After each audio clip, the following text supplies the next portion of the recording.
नमस्कार। मानव सभ्यता और शेष प्राणी नाम के YouTube चैनल पर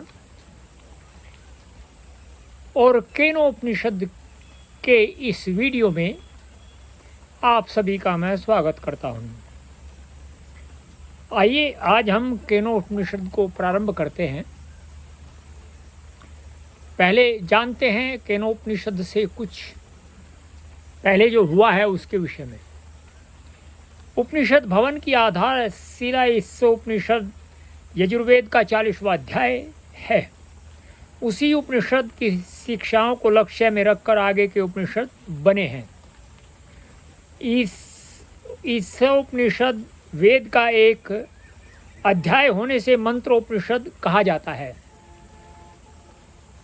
अब देखिए, यदि किसी व्यक्ति के समक्ष मंत्रोपनिषद की कोई पुस्तक आ जाए और उसने केवल केनोपनिषद को जाना हो तो मंत्रोपनिषद को देख करके वह हैरान रहेगा कि ये कैसा उपनिषद है। आगे बढ़ते हैं। अन्य प्राय सभी उपनिषद शाखा, आरण्यक और ब्राह्मण ग्रंथों के अंश हैं।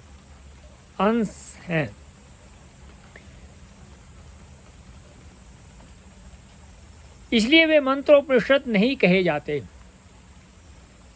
यह उपनिषद सामवेद के तलवकार ब्राह्मण के 9वें अध्याय में है। जो केनोपनिषद है वह तवलकार है, ब्राह्मण के 9वें अध्याय में है। इसलिए इस उपनिषद का प्राचीन नाम तलवकारोपनिषद है। अब आप देखिए, केनोपनिषद का दूसरा नाम तलवकारोपनिषद भी है। इस उपनिषद का दूसरा नाम जो है वह है मंत्रोपनिषद भी है। हम ये सब नहीं जानते और ये मेरा दुर्भाग्य भी कह सकते हैं आप। मैं बहुत सारे लोगों से जो प्रातः सायं ये जो है धर्म ध्वजा को धारण किए रहते हैं, यदि उनसे मैं ये प्रश्न करूं कि आप ये बताइए इस उपनिषद का दूसरा नाम क्या है, तो वह नहीं बताते हैं या उनको पता ही नहीं है। पहले तो बात, उनको इस उपनिषद के विषय में भी नहीं जानकारी है। चलिए, परंतु चूंकि यह उपनिषद के शब्द से प्रारंभ होती है, इसलिए इसको इस उपनिषद की भांति केनोपनिषद कहा जाने लगा। इस उपनिषद के चौथे मंत्र में नैन देवा आपनुवन यह एक वाक्य आया है, जिसका अर्थ यह है कि ईश्वर इंद्रियों से प्राप्त होने योग्य नहीं है। सभी लोग आज के काल में तो इंद्रियों से ही प्राप्त करते हैं। इसी मूल शिक्षा के आधार पर इस उपनिषद की रचना हुई है। समस्त उपनिषद में इसी शिक्षा का विस्तार हुआ है। यह उपनिषद भी इस उपनिषद की तरह यद्यपि छोटी सी उपनिषद है, परंतु इसकी भी शिक्षाएं बड़े उच्च प्रकार की हैं। ब्रह्मज्ञान का अर्थ क्या है? हम इस ईश्वर को जानते हैं, इसका अभिप्राय क्या है? इस प्रश्न का उत्तर इसी उपनिषद में दिया गया है। उपनिषद के दूसरे खंड का पूर्वार्ध इसी प्रश्न के हल करने के लिए रचा गया है। उपनिषद का उत्तर यह है कि ईश्वर को हम पूर्ण रीति से जानते हैं और नहीं ऐसा है कि उसे कुछ भी नहीं जानते, जैसा कि अज्ञेयवाद एग्नोस्टिसिज्म की शिक्षा है। इस दिशा के भीतर कितना उत्कृष्ट भाव निहित है। हम उसे ईश्वर को जितना भी जानते हैं उससे तो आस्तिक ईश्वर विश्वासी बने, और जो नहीं जानते उसकी खोज करे, जिससे ईश्वर चिंतन से कभी विमुख न होने पावे। तो ये तो जो है हुआ। आगे इसी ईश्वर की खोज का नाम ब्रह्म विद्या है। ईश्वर की खोज तो आज नहीं कोई करता है। हाँ, ये है कि उपाय बहुत करते हैं।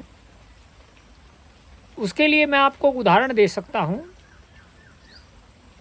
मेरे यहाँ जो है कुछ गाय हैं, और वह गाय हुए हैं जिनका मैं तो कह नहीं सकता, मैं निमित्त मात्र हूँ, हो सकता है। मैं इस बात के लिए अपने आप को कोई श्रेय भी नहीं देना चाहता कि मैं उनके लिए कुछ करता हूँ। हाँ, ये अवश्य है कि मैं उनके भोजन की, उनका जीवन की रक्षा का हर संभव प्रयत्न करता हूँ, जिससे वे जैसा भी उनका जीवन है, जिस प्रकार से भी एक गाय का जीवन होता है, वह उसको पूर्ण कर सके। तो यहाँ जो व्यक्ति हैं आसपास के, वे इस कार्य को उत्तम तो मानते हैं, किंतु वे उत्तम उसको तभी मानते हैं जब वो गाय उनके लिए दुग्ध देती हो और वे दुग्ध का पान करते हों, और इससे वो ये मानते हैं कि देखो ये गाय कितनी अच्छी है। और यदि नहीं देती तो उसको ये कहते हैं कि इसको छोड़ देना चाहिए, इसको भोजन नहीं देना चाहिए। जैसे कोई घर में व्यक्ति हो और वह जो है रुग्ण हो और उस समय वह कुछ नहीं कर सकता हो, तो इसका अभिप्राय ये हुआ कि उसको जो है उसकी दशा पर छोड़ देना चाहिए। ये कैसा न्याय है? तो आज का तो यही है। चलिए, उपनिषद में इसी प्रकार के अनेक मर्म की बातें कही गई हैं, जिसको टीका में स्थल स्थल पर अच्छी तरह खोलकर प्रकट कर दिया गया है। जिस प्रकार यह उपनिषद एक ब्राह्मण का भाग है और केनोपनिषद कहलाता है, इसी प्रकार अथर्ववेद का भी एक सूक्त है जो केन शब्द ही से प्रारंभ होता है, और इसीलिए उसे भी केन सूक्त कहते हैं। उपनिषद की अपेक्षा उस सूक्त से अधिक प्रश्न हैं, और प्रश्न ही में उसमें अनेक उत्तम शिक्षाएं दी गई हैं। इस टीका के पढ़ने वाले उस सूक्तांतर्गत वर्णित शिक्षाओं से लाभ उठा सके, इसलिए इस टीका के अंत में परिशिष्ट रूप में वह सूक्त अर्थ और व्याख्या सहित उद्धृत का अभिप्राय लिखा गया है या उतारा गया है, कर दिया गया है। ईश्वर कृपा करे कि जिससे उपनिषद के सूक्त की शिक्षाएं इस टीका के अध्ययन करने वालों के हृदय में अपना स्थान बनावें और उनके उपकार का कारण बने। अब देखिए, आपको मैं एक और बात बताता हूँ। एक सोपान है। जब आप योग साधना करते हैं तो उसके लिए एक सोपान होता है। सोपान यह है कि यम, नियम, आसन, प्राणायाम, प्रत्याहार, धारणा, ध्यान और समाधि। जो कोई व्यक्ति यम का पालन नहीं करता तो वह नियमों का भी पालन नहीं कर सकता। जो नियमों का पालन नहीं करता वह आसन का भी पालन नहीं कर सकता या आसन को सिद्ध नहीं कर सकता। जो आसन को सिद्ध नहीं कर सकता वह प्राणायाम को भी सिद्ध नहीं कर सकता। जो प्राणायाम को सिद्ध नहीं कर सकता उसका प्रत्याहार नहीं होगा। जिसका प्रत्याहार नहीं होगा उसकी धारणा नहीं होगी। जिसकी धारणा नहीं होगी उसका ध्यान नहीं होगा। जिसका ध्यान नहीं होगा उसकी समाधि नहीं हो सकती। ये एक प्रकार से इसका अभिप्राय है। उसी भांति हम यदि कोई ये चाहे कि हम हमारे जीवन में शास्त्रीय जो चिंतन है वह उतरे और हम उसको उस प्रकार से प्राप्त नहीं कर पा रहे हैं जिस प्रकार से वह प्राप्त होना चाहिए, तो हम शास्त्रीय चिंतन से भिन्न मार्ग पर पहुंच जाएंगे जैसे वर्तमान में है। तो और वो जो शास्त्रीय चिंतन से जब आप चलना प्रारंभ करते हैं तो आपके समक्ष अनेक बाधाएं उत्पन्न होती हैं। बहुत बाधाएं उत्पन्न होती हैं। कारण वे बाधाएं इसलिए उत्पन्न होती हैं कि जो आज वर्तमान का जो वातावरण है वह इतना उत्तम नहीं है। वर्तमान का वातावरण प्रतिकूल है, अनुकूल नहीं है।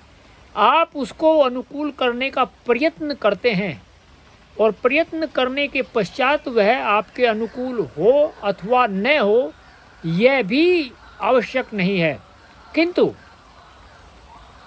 आप निरंतर अपने कर्तव्य पथ पर दृढ़ रहे, ये आवश्यक है। यदि आप नहीं रहे, आप थोड़ा सा भी पतित हो गए, तो ये समझिए आप उस मार्ग से हट गए। तो इसी प्रकार से हम यदि जो शास्त्र के अध्ययन का एक क्रम है, उस क्रम को हम नहीं जानते तो हम शास्त्रों को समझ भी नहीं सकते। तो मेरा अभिप्राय ये है कि हम शास्त्रों को समझने का जो क्रम है उसका अनुसरण करें। अनुसरण करने के पश्चात शास्त्रों को हम समझें, उसके अनुसार चिंतन अपना करें। कितनी विशिष्टता मनुष्य में आती है यह तो उसके पश्चात ही पता लगेगा। आज इतना ही, कल केनोपनिषद का जो है प्रारंभ होगा। आज केवल ये हुआ कि केनोपनिषद कहाँ से आया है, केनोपनिषद में किस प्रकार की शिक्षा है, केनोपनिषद से पढ़ने से क्या होता है, ये सब हमने आपको बताया। आपको ये वीडियो किस प्रकार का लगा, आप अवश्य में अपने प्रतिक्रिया दें। क्रिया प्रतिक्रिया जो भी आपकी है वह दें, और आशा करता हूँ कि आप जो है इस शास्त्रीय अध्ययन का लाभ उठाएंगे। क्योंकि वैसा कोई अगर मनुष्य से वर्तमान काल की व्यवस्था के विषय में आप प्रश्न करेंगे तो आज का जो वातावरण है उसमें लोग भाग जाते हैं। चलिए, हम आपसे मिलते रहेंगे, कुछ लोगों से भी हम मिलने का प्रयत्न हमारा निरंतर है, आगे भी मिलते रहेंगे, जिनको हम यह इसके लिए उद्यत करेंगे कि वो जो है अपने विचार रखे। नमस्ते।